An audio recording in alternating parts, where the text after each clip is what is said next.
Okay, so if you remember, we talked about the derivatives of different functions. Today, we want to talk about a very important but simple lesson of the derivative of logarithmic functions. Okay, so before starting that, I want to just review a little bit about what a logarithm is, okay? So if you remember from your Math 2C lessons, we want to talk about what is the meaning of logarithm of a number in base b. Okay, so let me move this a little bit here. Okay, so this is meaningful if we have a positive and if b, which we call the base, is also positive and not equal to 1. Yes. Under these conditions, this logarithm of a in base b is a defined number. But what is the meaning of this? We say that this is equal to x if and only if this happens. If I write b to the x becomes equal to a. Okay? So if b to the x becomes equal to a, then we say that the log of a in base b is equal to x.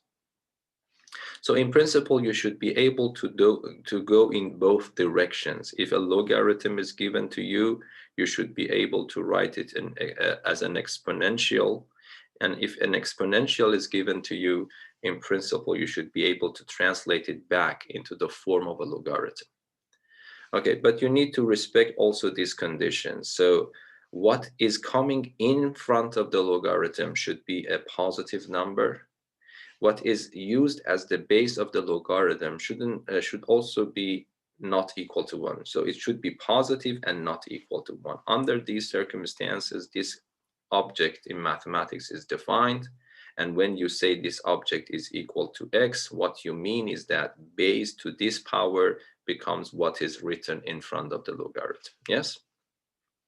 So for example, when I say what is the log of 8 in base 2, the answer to this is just simply 3. Why? Since 2 to power 3 is just simply 8.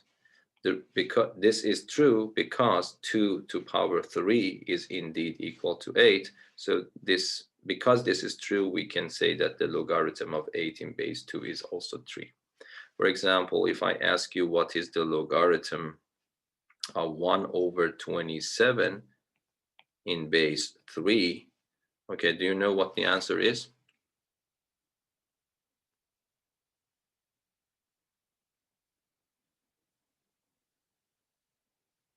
Hello? -3. It's -3, yes. So the answer is -3, since if you want to give me the reason why this is the case, you should say that, okay, 3 to power -3 is equal to 1 over 3 to power +3, and 3 to power +3 is 27. So 3 to power -3 is equal to 1 over 27. So this is also true. But of course, if I do not have these kinds of simple numbers, I cannot calculate this logarithm in my head. I have to use the logarithm button on my calculator. But of course, the calculator only has this log button without any bases, and that is by convention 10. So let me just write this as a remark here. So if I do not write the base, that base is considered to be 10. Okay, so when we say log of a, what we mean logarithm of a in base 10. Okay, so this is something that's a convention. So you have only this button on your calculator. Hopefully we will have some time to see how should I calculate this using my calculator if I want to calculate the log of a number in a different base, in a base other than 10. But for the time being, remember that if I don't write something here, that I mean 10. So for example, if I ask you what is log of 100, the answer is just simply 2. The reason is that this is not written and this means 10, and we know that 10 to power 2 is 100. Okay. So there are some important formulas that I hope that you at least remember a little bit of it from Math 2C, but let me just review them here. So one thing that I want to mention, so let me write the formulas, okay? So I would say number one, here is something interesting happens here. If instead of this x, I take this x away and put this expression, which is equal to x itself, then what would be the formula? You see the formula. So what I'm saying is that this is the definition of my logarithm. I'm trying to write it in a slightly different way. I am saying that, okay, this x is the same x that you see here, and this x is equal to this logarithm. So I will take this x away and replace it with this logarithm here. So if you do it, this becomes b. Instead of x, you put log of a in base b. And on the right-hand side, you have equality. On the right-hand side, you get a. That's a very simple and very elegant formula for logarithm. So if I have b to a power with a log of the same base, everything can be eliminated, and what is left is just simply a. So let me write this as the first formula here. But of course, I need to also respect the conditions, yes? So if a is positive, if b is positive, and b is not equal to 1, then what I can conclude is that b to the power of log of a in base b is equal to a. Yes? So this is a very, very important and simple formula. Actually, this is not a formula. This is just the definition of the logarithm itself. Okay, number two, if you remember, another property of logarithm is that if I ask you what is the logarithm of 1 in any base, let me write it here. So logarithm of 1 in a given base. What is the answer? Of course, I need to respect the conditions for my base. B should be positive and B should not be equal to 1. Under these conditions, what is the answer of logarithm of 1 in base b is just simply 0. Yes, the reason is that b to power 0 is equal to 1. Yes, so logarithm of 1 in any acceptable base is equal to 0. Okay, number three, we have this. I want to talk about this situation. What happens if I calculate the logarithm of a number in its own base? Yes, so what would be the answer? Should get 1. Of course, I need to have these conditions because a is playing the role of the base as well. So a should be positive, a shouldn't be equal to 1. Under these conditions, I can write the logarithm of a in base a is equal to what? 1. Is equal to 1, yes. The reason is that a to power 1 is actually equal to 1. So this is very important to realize. For example, if I ask you what is the logarithm of 1 in base 1, what is the answer? 1. No, it's undefined. Yes, I told you that you need to respect the rules. Logarithm of 1 in base 1, even though when you say 1 is not that wrong because you say that 1 to power 1 is equal to 1, but you're not allowed to write logarithm of 1 in base 1 because base by construction by definition shouldn't be equal to 1. So you need to respect these rules. Mr. Babak, what would break Yes. if this condition was relaxed? Pardon? What would break in mathematics if this condition was relaxed? No, because if you want to, if a is not equal to, if a is equal to 1, because if you want to treat this properly, logarithm function is an inverse, is the inverse of the exponential function. And if a is equal to 1, the function is not invertible in the first place. So Okay. when you talk about the logarithm function, this logarithm function is the logarithm function that is supposed to be the inverse of the exponential function. And if you have an exponential function of this form, if a becomes equal to 1, then you will have 1 to power x. Then this function is not 1 to 1. It's a terminology that you will learn later. This function is not 1 to 1, so this is not invertible. And if it's not invertible, that logarithm is not defined. That's the number that will go for the base.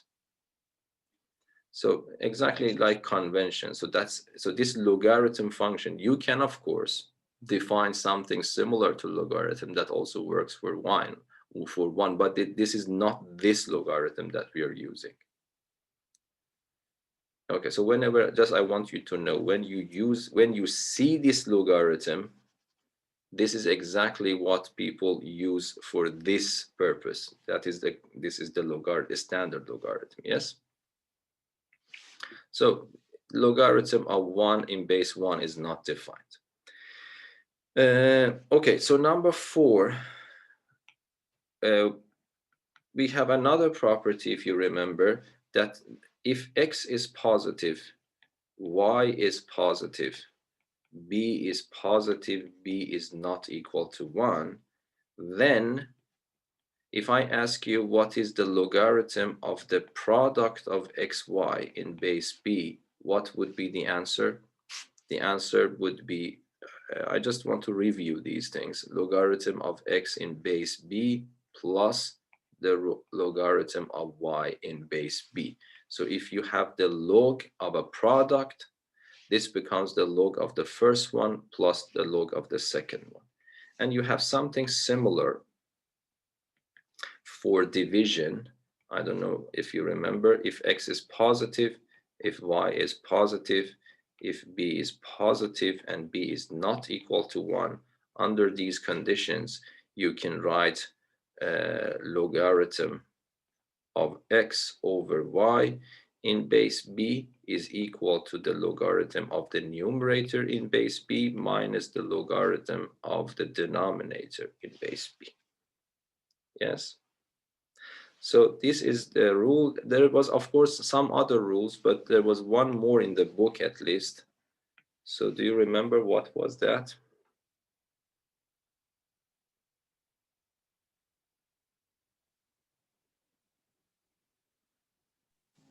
To the power. Yeah. So yes, exactly. So if I want to have this situation. So if I want to have the logarithm of x to some power p in some base b, I can move this power, this exponent, to the back of the logarithm and multiply it by that logarithm. So it is p times logarithm of x in base b. But the conditions that I need to make sure that this is correct is that x is positive,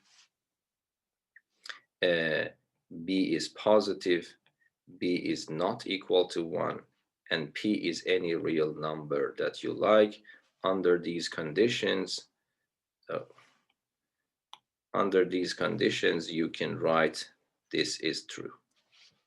But again, you need to be very careful. For example, let me write it with red. So here, if I say logarithm of minus 2 to power 3 in base,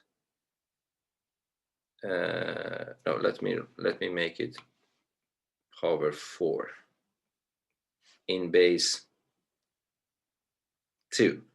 If I ask you what is the answer to this logarithm, first of all, do you think that this is meaningful or undefined?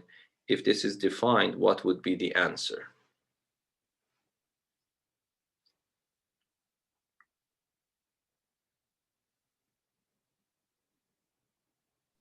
It's undefined. No, why do you say it's undefined? Because what you need to respect about a logarithm, if you go to the base is 2. The base should be positive. 2 is positive. The base shouldn't be equal to 1. Of course, 2 is not equal to 1. So as far as the base is concerned, this is okay. But in front of logarithm, you have this. If I ask you what is the answer to this, what is the answer? Minus 2 to power 4. 16. It's 16. And 16 is just positive. So this is meaningful. So if I ask you what is the answer to this, then you would write logarithm of 16 in base 2, because 16 is just another name for minus 2 to power 4. And if I ask you what is the answer, is just simply 4. Why that is 4? Because 2 to power 4 is 16. But if you want to use this rule doesn't work here, because don't use the formulas just blindly. There are some conditions should be met in order for you to be able to use that formula. If I want to just take this power 2 to the back of the logarithm, then it becomes 4 times logarithm of minus 2 in base 2. Can I say that these two are equal? Of course not, because this is not defined at all. So the reason that this thing is happening here, because I'm not respecting the rule. So this rule works only if x is positive. It doesn't mean that x has to be positive, because x was negative here, the power was even. This even power makes it at the end a positive number, which makes this one acceptable, defined. But if I want to use the formula, I have to respect the rules, the conditions for that equality. Then this 4 goes behind the logarithm. Then I will get this one. But you see that this is not defined at all. So I'm telling you that if you want to use a formula, you need to know about when that formula is valid. Otherwise, it will make you some troubles, okay? So I would say that, if I want to write it more properly, I will clean this. So that was not correct. So this is the calculation, but 4 times log of minus 2 in base 2 is not defined at all. It's not defined. When it is not defined, I cannot say this is equal to this one, because this one is not defined in the first place. So it's very important to understand when you want to use a formula, you need to respect the condition under which that formula is supposed to work. Okay, any questions so far?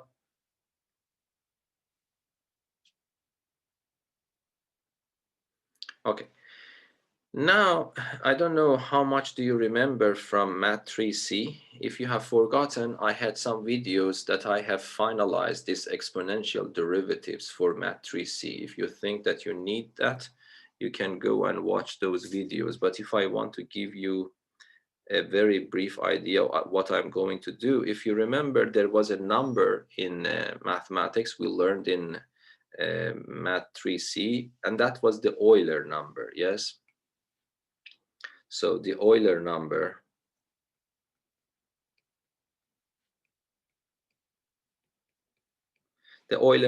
E, and that we learned in Math 3C, that is approximately up to 2 decimal places. It is up to 3 decimal places. It is something like that, if I remember correctly. And this number is irrational. So the number of decimal places will continue forever. And then what was the property of this exponential, this E? It was the unique number which made this limit to be equal to 1. Okay, and then from here in Math 3C we'll learn that E can be written as the limit of 1 plus 1 over 1 plus 1 over 1 plus h to power 1 over h when h goes to 0. Yes, so that was the formula. So this is one of those limits that if you don't know this rule, you cannot simplify it that easily. So that is the definition. Though these two limits are important to have it in mind, I don't think they are given in the formula sheet. Of course, the problems will not be designed in a way that you have to use them. This is something that you learned in Math 3C. Okay, and that was this formula which gives rise to this value for the Euler number. Okay, but when you see that E is this number, first of all, E is positive. Secondly, E is not equal to 1. So E can be used as the base of a logarithm. If you have a logarithm whose base is this particular number, that is called the natural logarithm. And you also learned about natural logarithm in the continuation of the same lesson in Math 3C. Okay, so what I want to mention here, so the natural logarithm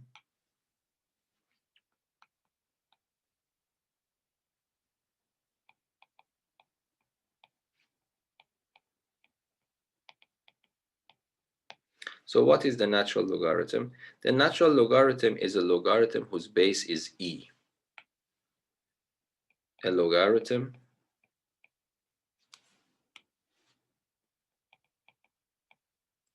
whose base is the Euler number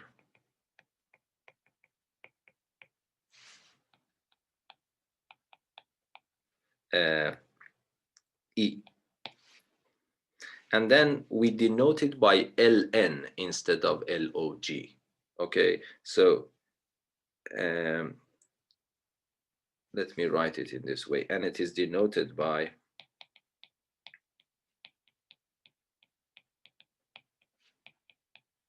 ln. Okay, so when you say ln of a number a, this means logarithm of a in base e. This is the meaning of logarithm. Okay, so I think it would be instructive if we write all these rules that we had for just logarithm. So yeah, let me copy them and take them with me to the next page. But before that, let me just mention what I told you here. So when I say ln of a, I mean logarithm of a in the very particular base e. E is the Euler number, which is approximately 2.718 and continues, okay? The Euler number.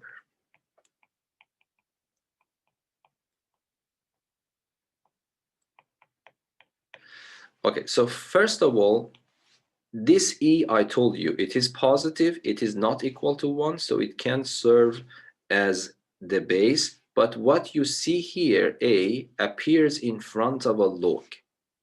And then I told you that for a log to be defined, this number should be positive.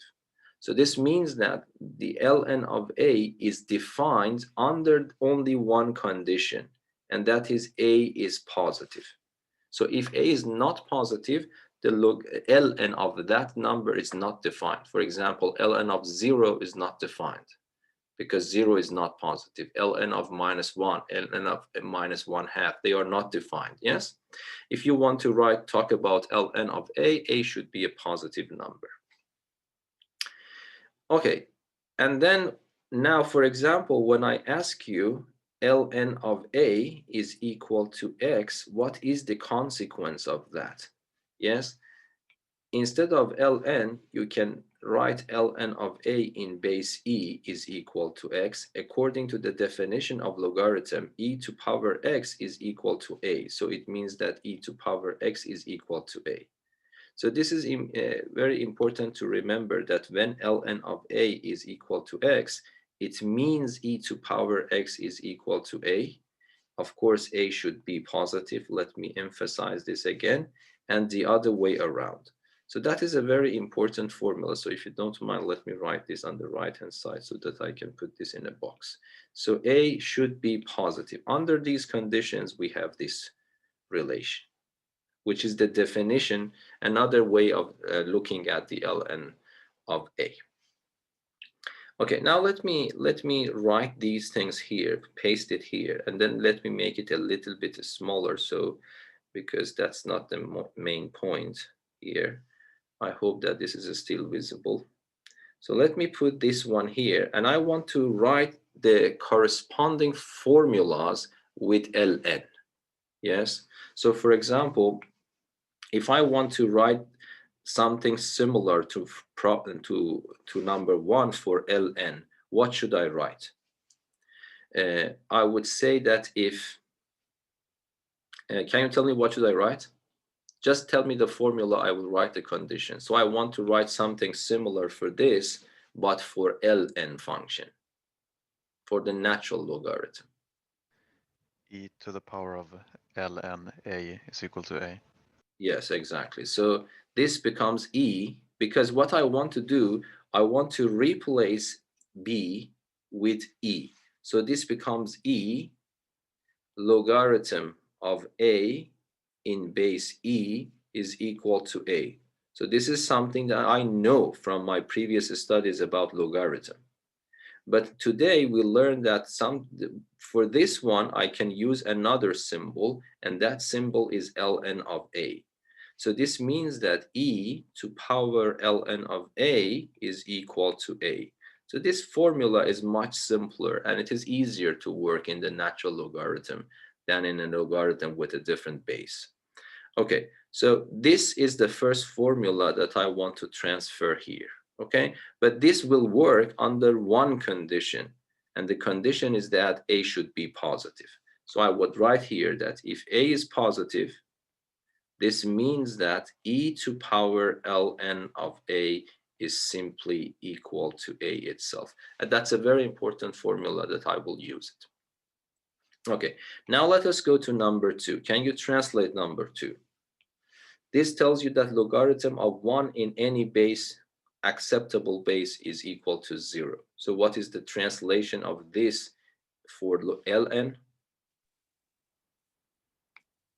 That the ln of 1 is 0.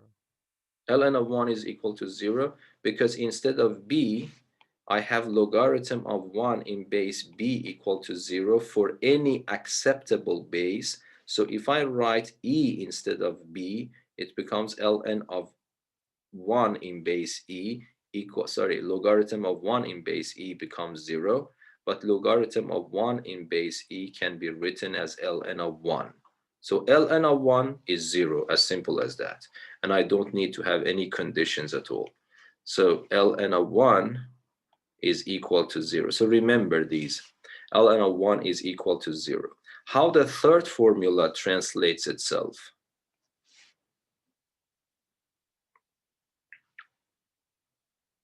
Anyone? ln of e is equal to 1.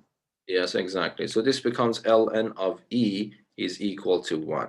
Okay, so let me explain this one, then I'll write the next quickly. So here we have logarithm of a in base a is equal to 1. Let me choose a to be equal to e. This becomes logarithm of e in base e is equal to 1. But logarithm in base e can be replaced by ln. So this becomes ln of e is equal to 1. So that's also very important to remember. ln of 1 is 0, ln of e is equal to 1. And then let me write the rest very quickly. So number 4. So number 4, the same is true for ln. So if I have ln of x times y, then it becomes ln of x plus ln of y. Yes, and then what I have is x is positive and y is positive. Otherwise, this doesn't work. If x and y are positive numbers, so ln of xy is equal to ln of x plus ln of y. And then if I go to number 5, what I have is that if x is positive and y is also positive, then ln of a fraction x over y is the ln of the numerator minus the ln of the denominator. And finally, number 6, if I want to use it here, if I have ln of a number, so x to some power p, I can take p to the back of the logarithm under this condition that x is positive and p is any given real number. So you see that ln is just nothing else except logarithm with in a very particular base, and that base is this Euler number. Okay, but usually it is much easier to work with ln with respect to working with the logarithm in another base. Okay, any questions so far?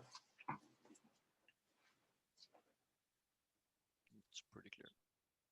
Okay, now let us ask about, so today we want to start, this is a little bit the other way around. We'll first learned about logarithms, then we learned about the natural logarithm.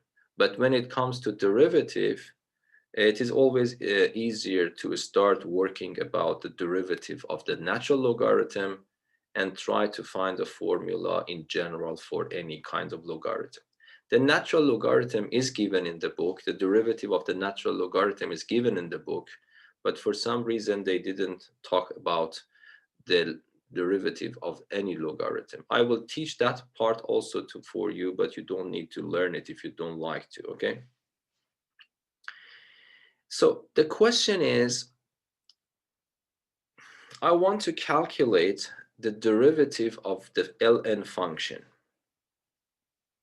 So the question today is this. The function that I have is f of x equals to ln of x. So if you remember, let me just try to complete this table. So far, do you remember this was our table that we have? So here I have my function f. Here I have its derivative. If you remember, the first row was the constant function. It was 0. And then I had x to power a. Then a goes down. Then I have x to power a minus 1. I also learned about e to power cx. So c goes down, e to power cx. And then we had also a to power cx.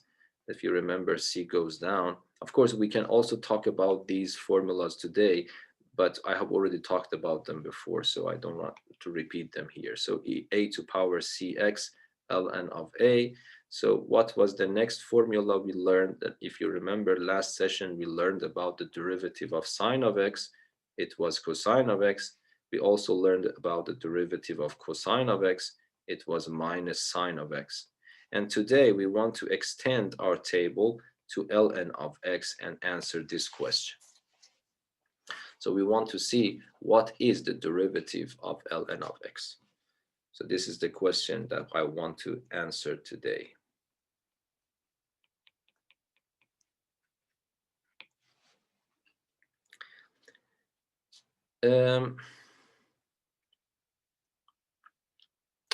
Of course, one way to answer this question would be just the normal definition of the derivative. So what does it mean? It means that if you want to answer this question, you write the general formula for the definition of the derivative. If you remember, this is the limit of f of x plus h minus f of x over h, where h goes to 0. Okay, and then if I want to continue this limit becomes the limit of ln of x plus h minus ln of x divided by h when h goes to 0.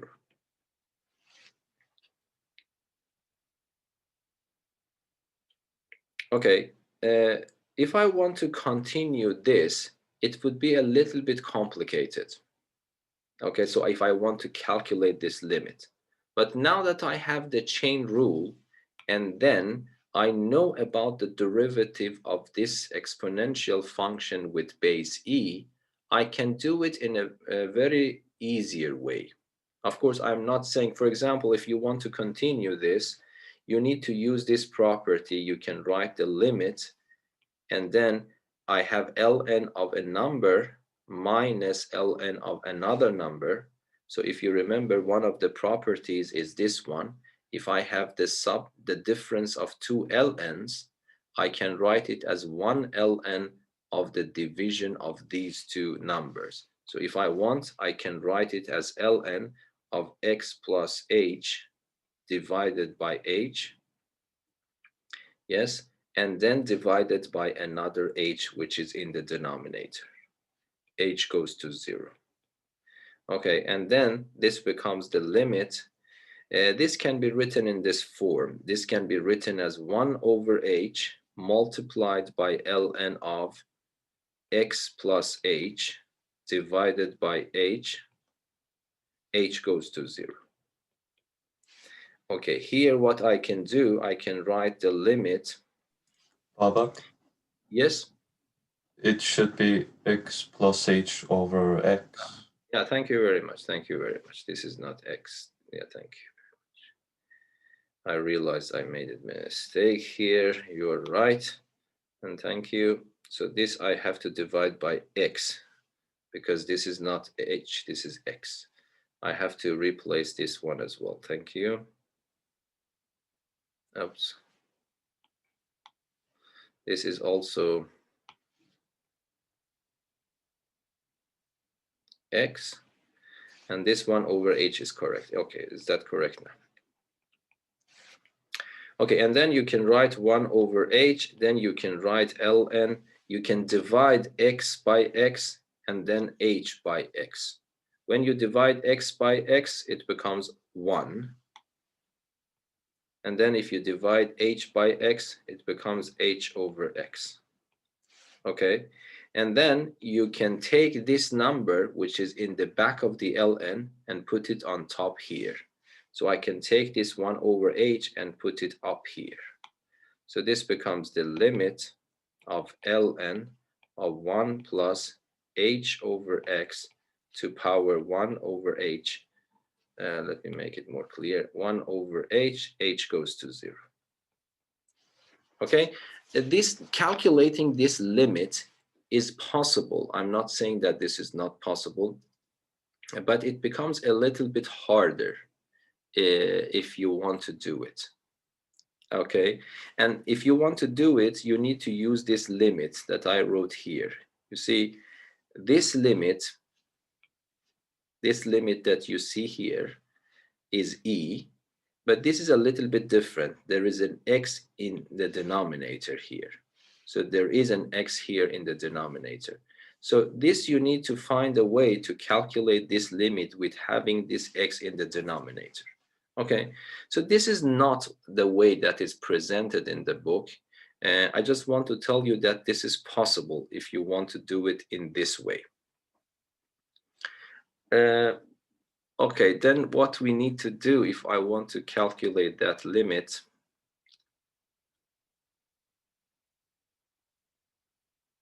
Okay, so I need to concentrate on calculating this limit. I want to ask myself, what is the limit of 1 plus h over x to the 1 over h? H goes to 0.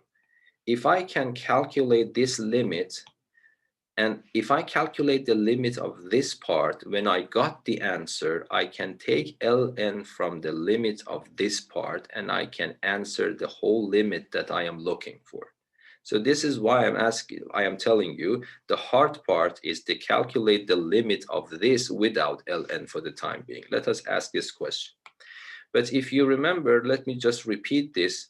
This is the formula that you had in Math 1 3C. 1 over h, h goes to 0. We know that this limit is e. This is something we know. This is something we want to answer, the question mark. Do you see any way to answer this?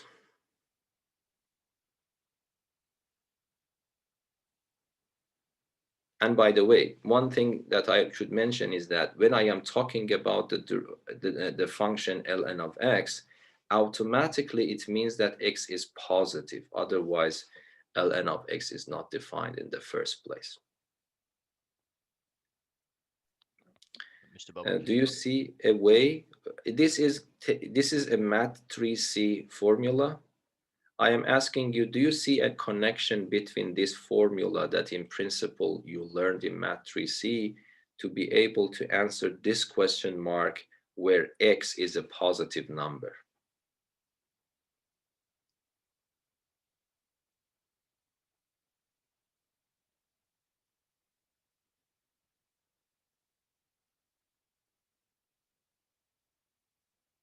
You need to do this variable substitution, auxiliary variable, okay? So you see, let us take this one to be capital H. So I would say let me change my color, not to, so yeah, I'm answering this question mark, and let me put this question mark with the same color. So I would say let H over X be what I call it capital H. Okay, then when H goes to 0 implies that capital H goes to where? Can you tell me? If a small h goes to 0, this implies that capital H goes to? Also 0. Also 0, exactly. Because the little h is equal to 0. Okay, now this means that the question mark that I am looking can be written in this form. The limit, instead of saying little h goes to 0, I can write capital H goes to 0. And then I can write 1 plus, instead of h over x, I put capital H. But the problem is that I need to find something to put instead of 1 over h. But that is also easy, isn't it? So what is 1 over h? So from here, I can conclude that h is equal to xh, yes? This means that 1 over h is 1 over xh. Agree? So it means that instead of the 1 over 1h, I can put this expression.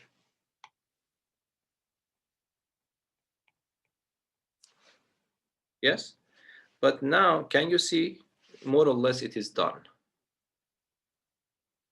It is very similar to this one. It is very similar to this one. Only see that you see the little h is being replaced by h. Unfortunately, there is an x here, but this x is not an obstacle. I can think about somehow to get rid of it. Not to get rid of it, it doesn't make any problem for me. Move it out of the limit, so because nothing. So you can write it in this way: 1 plus h, capital H, to power 1 over h, sorry, there's not enough space here, and then to power, can you tell me what? 1 over x. 1 over x, exactly. And then h goes to 0. But what is the limit of this part when h goes to 0? What is the answer? E. E, because there is no difference between a small h and capital H. That's just a variable for my limit. If this limit is E, definitely this limit is also E. What is the difference? Nothing. This is also E. But I have 1 over x on top. So this becomes E to power 1 over x. So I was able to answer this question mark. This question mark is e to power 1 over x. Okay, now let us go back. can you continue? What would be the answer to this limit now? You see, the limit of this part, I got it. It is e to power 1 over x. But I have an ln here. So the answer would be ln of e to power 1 over x. So what is the answer of ln of this? 1 over x goes behind the ln, and then I will have ln of e. Okay, what is ln of e? It is 1. So what is the answer? Finally and simply 1 over x. Okay, so you really don't need to learn this. That was my own curiosity. I just wanted to see that if it works or not. So what I'm trying to say is that so far, up to this point, if you remember, whenever I wanted to prove a formula for the derivative of a new function, my strategy was to start from the definition of the derivative. Okay, and I wanted to show that you don't need to learn this. Of course, this is very instructive. This is actually reminding you of a lot of important points in limits and what you have learned in Math 3C. But in that case, but even though it is not necessary at all, I didn't want to change my strategy. So I used my strategy of definition of the derivative. And you see that after a lot of calculations, I was able to find at the end that that is the derivative of ln of x. Okay, so if you want, I can clean this question mark and then put 1 over x there. But there is a very simpler way to do this, which is given in the book, and I want to talk about that method. That method is in the book. That's up to you if you want to learn or not. Okay, and that method relies on this formula. Okay, so how I should write it?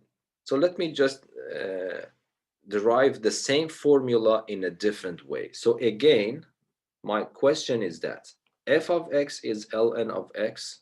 Of course, x should be positive to make sense for this function. And then I want to answer the same question. What is the derivative of this function? Okay, I write something, you tell me, do you agree with me or not? I will write e to power ln of x is equal. Let me ask you, what is the answer, by the way? E to power ln of x. X. It is x. Yes? So this means that these two functions are equal. This function is exactly the same as this function. Everybody understands what I have written here? This is exactly this formula number 1. E to power ln of a is equal to a. What I have done, I have replaced a with x. So e to power ln of x is equal to x. Okay, and then this means that if I have two functions that are equal, that is clear that the derivative of this should be equal to the derivative of the function on the right. Okay, but do you remember we had the chain rule for e to power a function of xu? If I ask you what is, let me just repeat. If I ask you what is the derivative of e to power x, the answer is super simple, and that is e to power x. If I ask you what is the derivative of e to power u, what is the answer? It is just the same rule, but you need to remember to multiply by an extra u prime because of the chain rule. Okay, now can you help me to write something for the left-hand side? E to power ln of x, this ln of x is playing the role of u. So what would be the answer?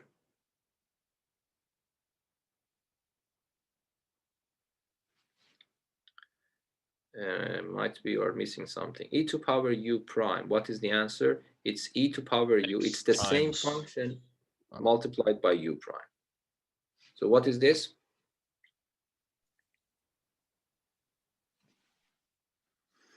Come on. I'm confusing. E to power ln of x times ln of x prime.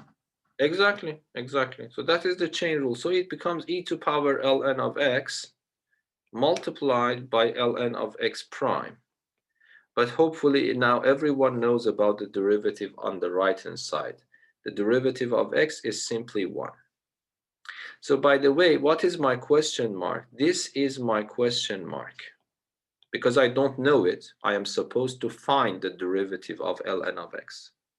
But now if I ask you what is this, you can again simplify it. What is e to power ln of x? It is x. So I can continue one step more and write it back. Instead of e to power ln of x, I put x. So this becomes x multiplied by the derivative of ln of x equals to 1. But I told you that this is the question mark that I am looking for. So if I divide both sides by x, then I am done, because ln of x prime is 1 over x. So this proof was elegant, yes, and very simple compared to the previous proof. Yes, so we got this very nice formula in a very nice way, that the derivative of ln of x is equal to 1 over x. You see, this proof is very simple and more understandable. This is the way that the book has done it. The reason that I brought this proof, because first of all, I want you to see that if you work consistently, everything works out. And you also learn a lot of properties here according to the ln, how to use these famous limits to calculate new limits, and then finally be able to answer this one. This is not given in the book, but here you see that the chain rule sometimes can help you to find the derivative of some functions very simply. And this is always the case if you want to talk about the derivative of inverse functions. This is always possible to use the chain rule and the derivative of the function itself. You see, ln of x and e to power exponential functions are inverse of each other. We already knew about the derivative of exponential function. So this trick is a nice trick and completely generic. So you can use this trick for other functions that you will later learn in the university. For example, we haven't talked about the inverse trigonometric functions. You know them, you write them as sine minus 1, I don't know, sine minus 1x or arc sine x. But we haven't talked about the derivative of these functions in the high school level. Anyway, I don't want to confuse you. The bottom line is that what you need for the exam is just this table. So we have this extra formula here. The derivative of ln of x is simply 1 over x. But of course, the condition should be clear that x should be positive. Otherwise, ln x doesn't make sense in the first place. Okay, now let me ask you one more question here. I told you that whenever you have a formula for the derivative of a function, you should also understand yourself. This is given in the formula sheet, but you need to understand what will happen if I have not ln of x, but ln of u, where u is a function of x. Okay, can you tell me what would be this? U is a function of x. So can you tell me what would be the answer to this derivative now?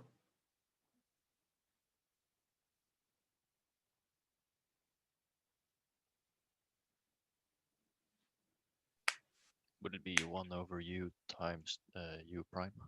Yeah, exactly. I told you that whenever you learn a new formula for x, there is a chain rule version of the same formula. For u, you follow exactly the same rule as for x, but you need to remember to multiply by an extra u prime. Okay, so let me also write this. In some books, you see that they are writing it in this form. ln of u prime is simply a fraction whose numerator is u prime and its denominator is u. Of course, I put it in the box, but this formula is not given to you in the formula sheet. So this is actually today's lesson. And I want to give you some examples now, and then we are done. So, for example, let me write an example here.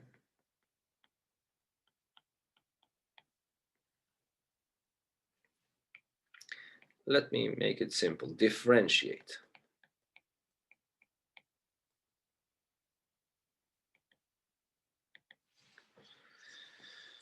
Okay, so let us do it. So number one, f of x is equal to ln of x squared plus 2x plus 5. I want to differentiate this function. So what should I do? I would say that, okay, this will play the role of my u here. So then I will have ln of u. And then I just learned what is the derivative of ln of u. It is u prime divided by u. So if I want to answer this question,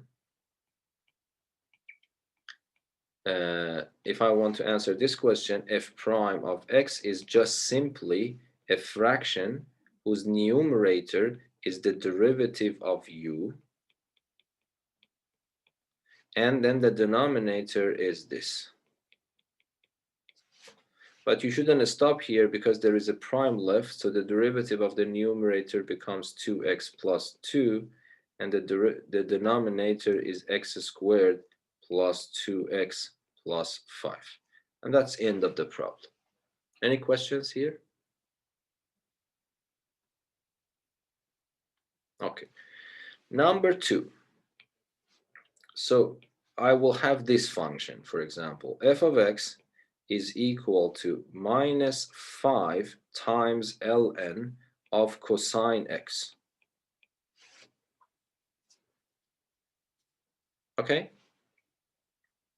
But of course, when I talk about a function with ln, I always assume that ln is defined. So for example, you know that cosine sometimes is positive, sometimes is negative. And when it is negative, the ln is not defined in the first place. That's also one point that I want to talk about.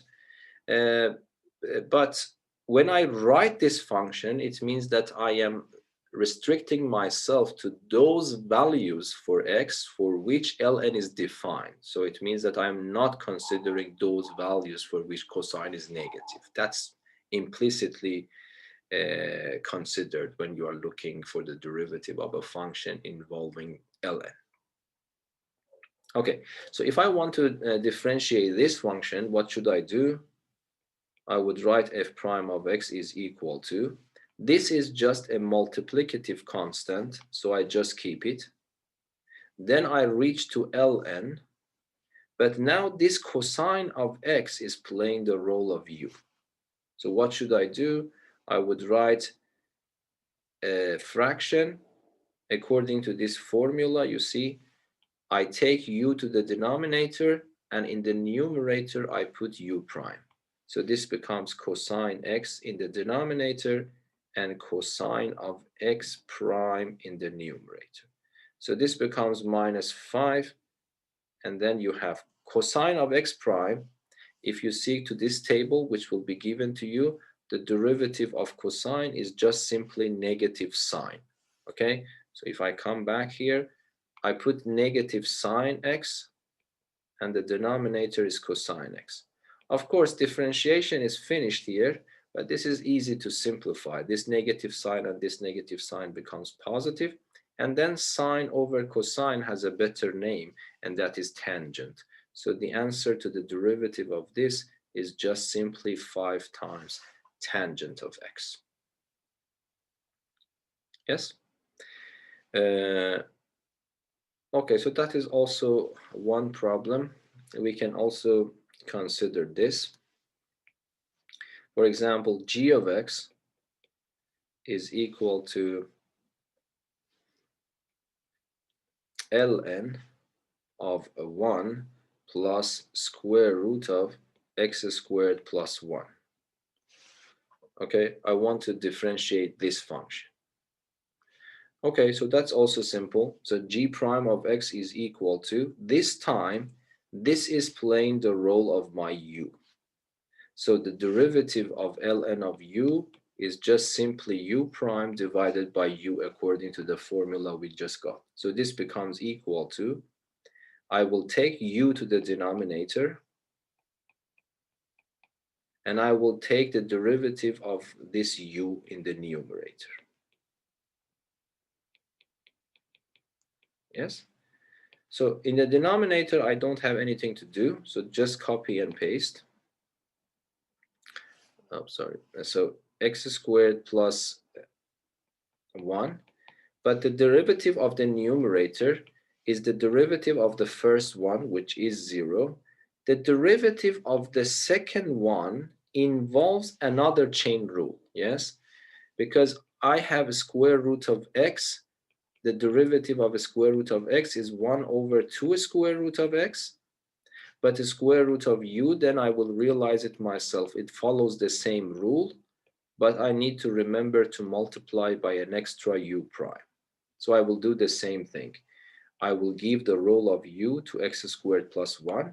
So this becomes 1 over 2 square root of u, which is this one. And then I have to multiply by the derivative of u. Okay? And then finally, I will do the last step. So the derivative of this one is simply 2x. So this becomes 2x. And then I will have 2 square root of x squared plus 1. And in the denominator, I will have 1 plus square root of x squared plus 1. Of course, you can simplify it a little bit, but let us keep it like that. Let me simplify it, by the way. That's also instructive here. This 2 and this 2 will go away. And this square root of x squared plus 1 will be multiplied in the denominator, yes? So it becomes x. Then I will have 1 plus square root of x squared plus 1 multiplied by another square root of x squared plus 1. Agree? And then I can multiply this inside. So the first one becomes x squared plus 1. When I multiply this by that number, it becomes this. But when I multiply this by itself, I will get rid of that square root sign. So it becomes x squared plus 1. So that is the derivative of this function now. Okay, before finalizing this lesson today, I just want to mention something which is also absent in the book, and that is we want to talk about the derivative of ln of absolute value of x. Okay, this is also interesting to know. Why? Because usually when you talk about ln, you need to have a guarantee that what is sitting in front of it is positive. Of course, this means that the only restriction you have is that x shouldn't be 0. If x is 0, absolute value of x is 0 and ln is not defined. But if x is negative, this is still defined.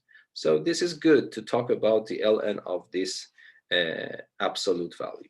But this is not very hard to realize, because if x is positive, then there is no difference between absolute value of x and x itself. So then this means that ln of absolute value of x is just simply ln of x. So this means that ln of absolute value of x prime is just ln of x prime, and the answer becomes 1 over x as before. So if x is positive, of course, nothing is new. The derivative of ln of absolute value of x is again 1 over x. But if you want, you can write it as 1 over absolute value of x again, because here there is no difference between x and absolute value of x. But let us see what happens if x is negative. If x is negative, absolute value of x is no longer equal to x itself, but equal to negative of x. So then ln of absolute value of x becomes ln of minus x, because absolute value of x is equal to minus x. Then I take the derivative of this. I have to take the derivative of this one as well. But the derivative of this one, I have to use the chain rule. I will give the rule of u to this. So this becomes u prime divided by u. But u prime means minus x prime divided by minus x. So the answer is minus 1 divided by minus x, which is equal to 1 over x again. But I can write it as minus 1 over absolute value of x. Yes. So, yes. So if you don't mind, let me clean the last part. We don't need the last parts. So I just stop here. Yes. And let me also clean that last part. We don't need it. So it was interesting. You see, if x is positive, the derivative of this is 1 over x. Even if the x is negative, because at the end I will have two negative signs involved, I will get the same formula. So the nice thing is that even this is absent, even though this is absent in your book, but it is good to know that the derivative of the ln of absolute value of x is again the same thing if x is not equal to 0. That's also good to know. So let me write this. So not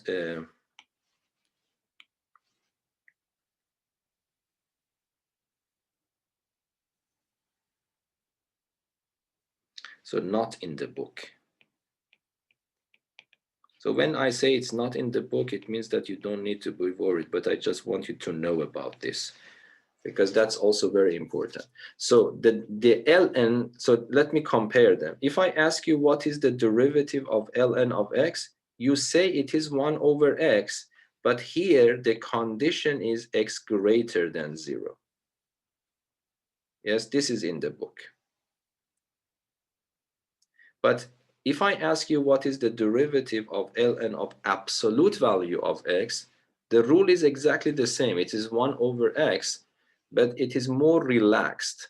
X shouldn't be equal to 0, but x can be a negative number as well. So that is the difference between the derivative of ln of absolute value of x and the derivative of ln of x. Okay, is there any questions? So this is the last part of the lesson that I want to talk about.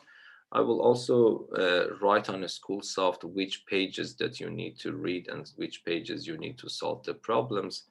And I will also upload this video onto the YouTube channel as always, so you can go and watch it back if you have some more questions.